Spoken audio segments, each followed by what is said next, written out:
Welcome back. Now, celebrated cartoonist Jonathon Shapiro, better known by his moniker Zapiro, has released his annual collection of cartoons. This is the 27th annual collection from South Africa's legendary cartoonist, and he's once again capturing moments in South Africa as he sees them. Shapiro joins me now to discuss this further, and I've actually got the book here with me in studio. I want to start with the one about stage 8 load shedding, because of course that one is very relevant right now, especially because a lot of people have been mentioning that that's where we're headed. And I see that you've taken us back to the Stone Ages. Yeah, I mean, so this is stage 8. I just imagine. I mean, this is when there was talk of stage 8 for the first time, and we were kind of reaching stage 6, and they were talking about we could get to stage 8. I mean, and now it's happening again. And I just thought, well, what the hell would stage 8 actually be like, or beyond? What is it? It's going to, by this time you get all your stuff that you're useless now, that needs electrical charge or whatever it is, electric appliances, and you just burn the stuff and you try and you catch little animals. That it's kind of a dystopian kind of post-apocalyptic setup where you catch little animals and have to kind of brine them on this fire that you make out of these appliances, and these kids in the corner reading by torchlight, which happens already, and the little guy is sharpening a stick to catch another little animal or something. I mean, it's just, and the cars in the background are useless. Everything is falling apart, and it's strange how close it is to reality, I'm afraid. Yeah, and I mean, for me also, what I looked at there was the fact that there are no modern houses even around this particular cartoon. So we would have even gotten rid of all these beautiful homes that you buy in your Bryanston River, because what's the point? Yeah, I mean, this is like everyone has to sort of abandon the cities and go and kind of live in caves and whatever. It's, and you have these random people who kind of come together and just have to figure things out, which is kind of like what South Africans do. Yeah. I want to talk about, I don't know if you were privy to the conversation that I just had, 2 South African whistleblowers receiving international accolades for, their work in exposing state capture. One of them, Bain & Co., for instance, and the other one, Trillion. You obviously had to have, for instance, the fact that we had those Zondo reports coming out earlier this year and throughout the course of the year. And the cartoon is of a rocket, a Zondo Report rocket, hitting ANC headquarters. I'm assuming that this is Luthuli House. And people inside are asking themselves, what do we do now? Yeah, what do we do now? And what we always do, carry on as normal. That's the weird thing. By the way, that is, if you look at that, it's kind of a spear, like a big spear that hits. Oh, yes, it is a spear. It's sort of got that resonance of the ANC spear, but it's yes. So there's the ANC spear is now being, the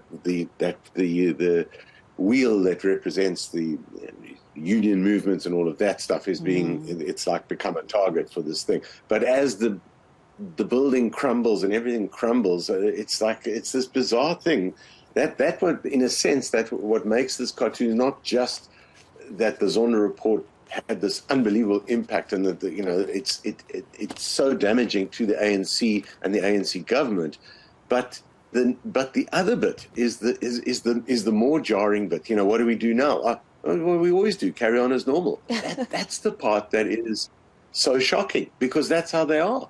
That's how what's been happening, Yeah, everything is crumbling around them. Elections, they perform badly, but we carry on as normal. Yeah. The other thing that the cover, I thought you were about to ask me about the cover when you said what's happening right now, because in each year I pick something that is the major story or one of the major stories. I love this cover. And I do something that feels like it sort of captures the year in some way, and I've been doing that for 27 years. And in this year, I was thinking, is the Cyril thing big enough? Yes, probably is. It's not how it looks. And, there's the court of public opinion saying, I'm afraid it probably is, because and then there's, of course, the game farm. And the game that's actually... And it just came right back into sharp focus just as the book was published. everything just came out in even more, even bigger than it had before. So suddenly the book feels, when I was signing books over the past few weekends, people come up to me and they feel like the drawing could have been done yesterday, Yeah. I mean, I want the team to just show this book one more time because I think it's so brilliant, especially now that you're explaining that this is something that you drew before, way ahead of what the drama that's been happening in the last couple of days. I mean, look at that.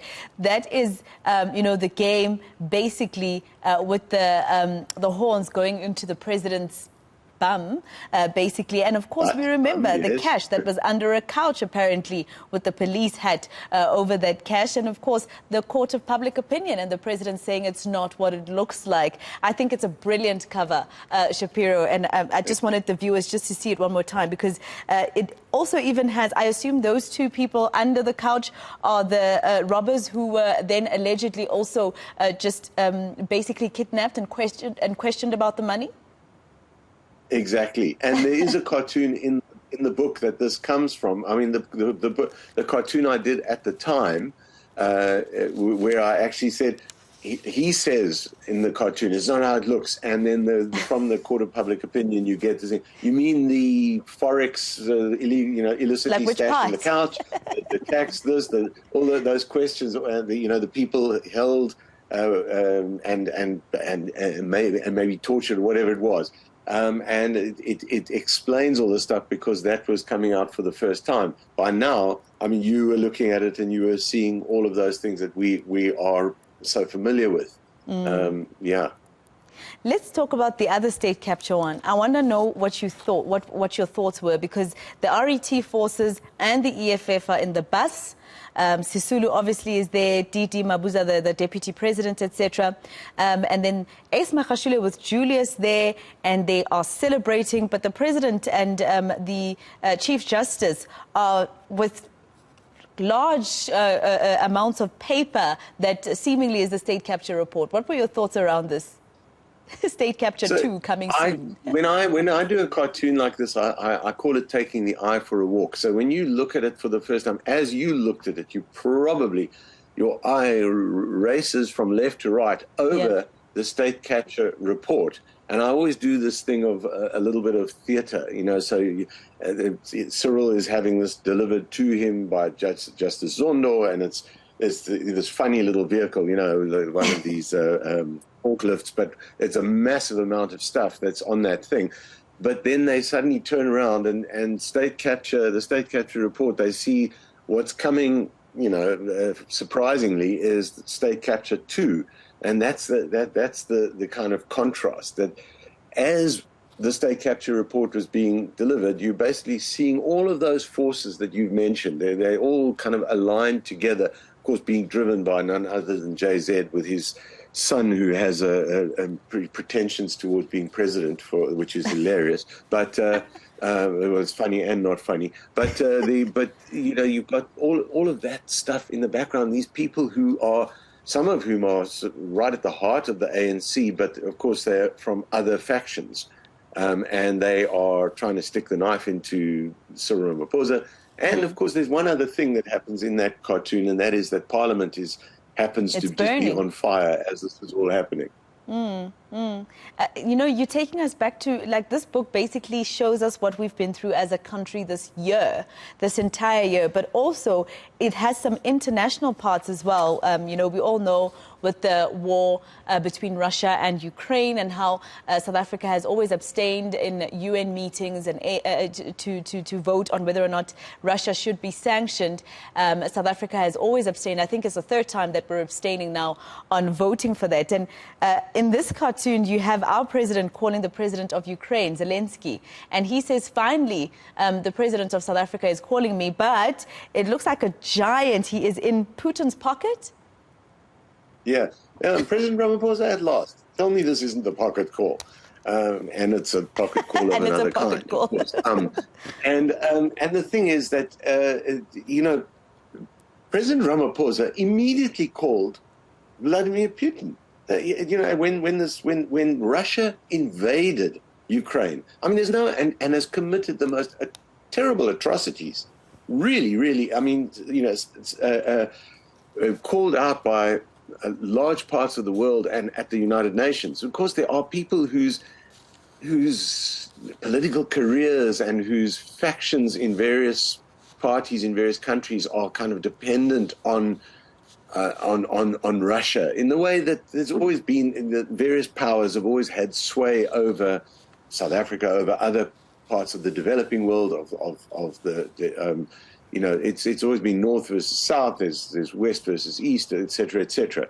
But South Africa has, in this instance, has just abandoned every aspect of kind of human rights and of right and wrong and of what actually happened, and are clinging to weird, outdated stuff around NATO. Yeah, there are issues around NATO and all sorts of things. That does not mean that they shouldn't utterly condemn this invasion of one country by another and the atrocities committed by the bigger and more powerful country. And I'm looking at even Putin's eyes as he looks like he's looking down at Ramaphosa, giving him a warning there. But I want to also discuss, Mr. Shapiro, one other cartoon that actually was. South Africa was shocked about this particular part of news, that 10 million rand or 22 million rand flag from the Arts and Culture Department, where South Africans were not having any of it. And I see there you've depicted how, the country's reaction to it had him fold that flag and run away with it. Well, the sort of linchpin of the cartoon is the main idea that sparked it. Is this idea that it would unite the nation. Yes. That's what he said.